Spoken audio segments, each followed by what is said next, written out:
Disappearance of Lois Hanna, missing from Kincardine, Ontario, since 1988 is still unresolved. Lois Marie Hanna, aged 25, disappeared on July the 4th, 1988, and the night before her disappearance, Lois Hanna had attended the Celebrate an 88 fair in the town of Lucknow, which is located approximately 36 kilometers from the town in which Hanna lived. This route should have taken around 30 minutes or so to drive. Hanna left the Lucknow dance at around 11:45 p.m., saying she had to be up for work in the morning. It is confirmed that she arrived home that night as her red Pontiac Grand Am was parked in front of her house the next day. Authorities estimate she arrived home around 12:15 a.m. that morning, which is in keeping with the time required travel between Lucknow and Kincardine.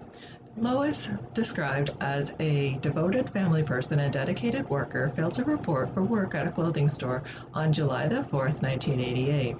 A work employee clerk visited her residence and knocked, and there was no answer. Fearing that Hanna was in distress, the clerk found an unlocked window and crawled inside. The house was empty. Hanna's purse and keys were left behind. Her clothes from the night before were neatly hung, and the television was on. A half-finished cup of fresh tea was left behind on the kitchen counter. It has not been documented if the tea was hot or cold. Her friends and family became concerned and notified the police that she was missing. In the house, there was no sign of a struggle, and all three doors to the outside were locked. The only missing items were a peach nightgown and a robe, which indicated that Hanna might have been in her nightclothes when she was abducted. The only usable evidence that was discovered at the scene was two blood drops on the wall next to Lois's home near the side door. Blood testing was done, but the only evidence that authorities had at the time was that the blood came from a male. The now defunct Kincardine police were notified, and an officer went to the Lois home. The Hannas now says police took the attitude that Lois had simply gone somewhere on her own and would soon return. Sergeant Robert Chandler's initial comments to the Sun-Times didn't appear to express any alarms. Chandler said police have done their preliminary investigation and there is no reason to suspect foul play. And this was in an article that was published on July the 5th, 1988. Frustrated, the Hannas acted on their own, and they organized their own searches, hired private planes to search the area, and announced a $10,000 reward for information leading to Lois's whereabouts. They say the Kincardine police at the time focused their efforts not on looking for Lois, but on stonewalling the brothers, preventing them from using the town's fire hall and then a school as a base of operations. The family reluctantly settled on Lois's home as a base. Using the home was not the right thing to do because we destroyed any evidence that might have been there, but we had no help. The Kincardine police were running interference against us, and it was just a case of the lesser of two evils, Jim said, which was her brother.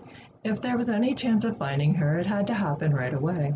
The OPP, the Ontario Police Protection, entered the investigation later that week, and communication immediately improved between the family and law enforcement. Massive searches combed the area, aided by volunteers and the OPP helicopters, dive teams, and tracking dogs. Nothing worthwhile was found, but the family appreciated that people cared enough to help, taking time off work and using their own equipment and vehicles.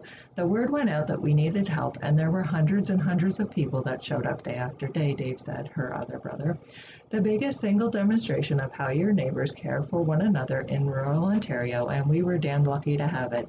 The volunteer searchers intensified their search with ATVs and motorcycles. They went door to door and toured local properties. They recruited divers and even took to the skies. A case summary provided by the OPP says more than 600 people have been interviewed as part of the investigation into Lois's disappearance. Technical identification experts, a police artist, polygraph technicians, behavioral profilers, and scientists from the Center of Forensic Science have all worked with the uniformed and plainclothes officers on the case. More than 20 searches took place over the years, but have yet to yield anything of value to this investigation other than removing one more place in the county that has been searched. Despite the efforts of law enforcement, family, and friends, no trace of Lois has ever been found. Police believe Hanna was either followed home from the Lucknow dance or her home was being watched for her signs of her return. The police investigation indicates Lois was going through her usual evening routine before retiring. They are wondering if she knew the person she left with, because it doesn't appear to be seen of violence. Lois Marie Hanna was born in Wingham, and she was the youngest of 5 children of Ernest and Olive Hanna, and was raised with her brothers John, Jim, Lloyd, and Dave on the family farm near Holyrood in the former Kinloss Township. Jim and Dave still live nearby on the shore of Silver Lake. Both remain fiercely loyal to the family and to their sister's memory. She was spoiled but not spoiled rotten, Jim says of her. Lois was a wonderful person, very approachable, bubbly, full of life, not judgmental, not threatening to anyone. Every December, like clockwork, Jim and Dave would hand over their credit cards to their sister Lois. She would do all of their Christmas shopping for them, carefully selecting, buying, and wrapping gifts for everyone on their lists. This became a cherished annual tradition, something to which the entire family looked forward to. It was always a surprise for everyone in the room because nobody had a clue what we were giving to anybody else, Jim said on the Christmas day, chuckling. He said Lois loved Christmas. It was fun watching her go through the day because she loved it so much. Lois made it fun. Now, Christmas is a day we just endure, he says. Lois's birthday, too, goes uncelebrated by family. It is commemorated. Her brothers always make sure that one of them was with their mother, Olive, before she passed away, but it was never celebrated. The Hanna family knows Lois would have wanted them to move on with their lives, but it is impossible for them to completely do so as long as she is missing.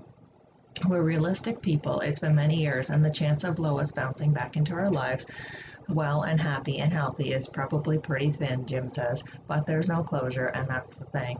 Lois was raised to be a self-sufficient and sensible, but she also had a fun side. She loved clothes and studied fashion at Fanshawe College in London. She entered and won 2 local beauty pageants and was a runner-up at the Miss CNE competition in Toronto.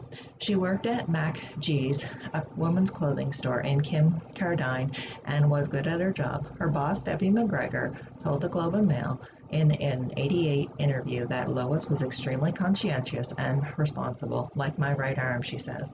She really liked her boss, and there were many more like family than employees or employers, Dave said.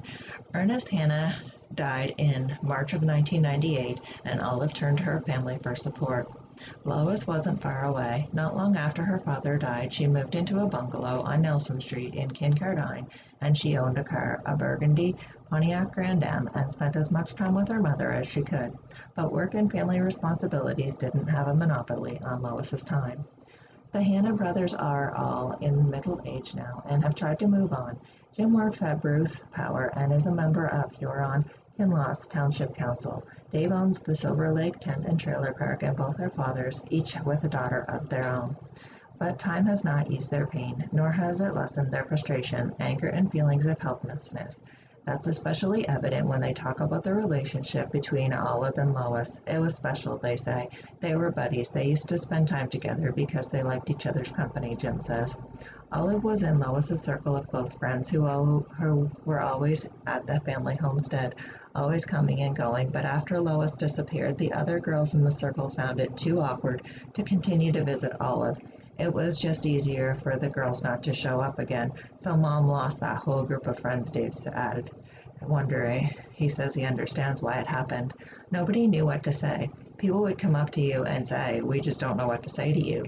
That's fine, because we don't know what we want to hear anyways.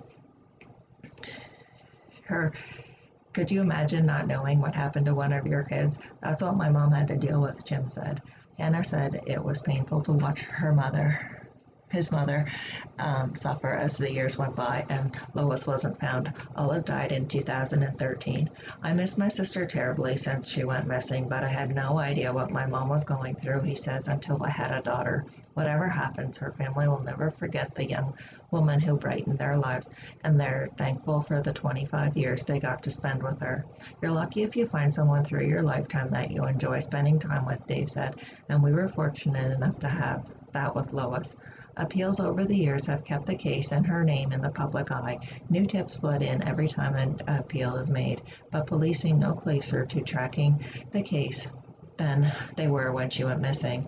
There's just so little information to work with, said Constable Bayard, who is overseeing the case as part of the OPP's Cold Case Squad, Project Constellation 2. It's really a tough file. How on earth can you just disappear off the planet, he says.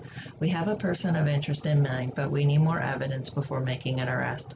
To date, Lois has not been located, and foul play is strongly suspected now. Lois Marie Hanna, a white female, was born on February the 3rd, 1963, and was 25 years of age when she went missing. She is 5 feet 4 inches tall, 163 centimeters, and weighed approximately 120 pounds, 54 kilograms. She had short, curly, brown hair to about her collar and brown eyes with a medium build. Her teeth were in good condition, and she has single piercings on her ears and a scar on her upper right leg. If you have any information on this case, please contact the Ontario Provincial Police Criminal Investigations Branch at 705-329-6111 or toll free at 1-888-310-1122. And if you'd like to remain anonymous, please call Crime Stoppers at 1-800-222-TIPS. That's 1-800-222-8477, and rewards totaling $50,000 remain available to anyone who can disclose what happened to Lois and her location.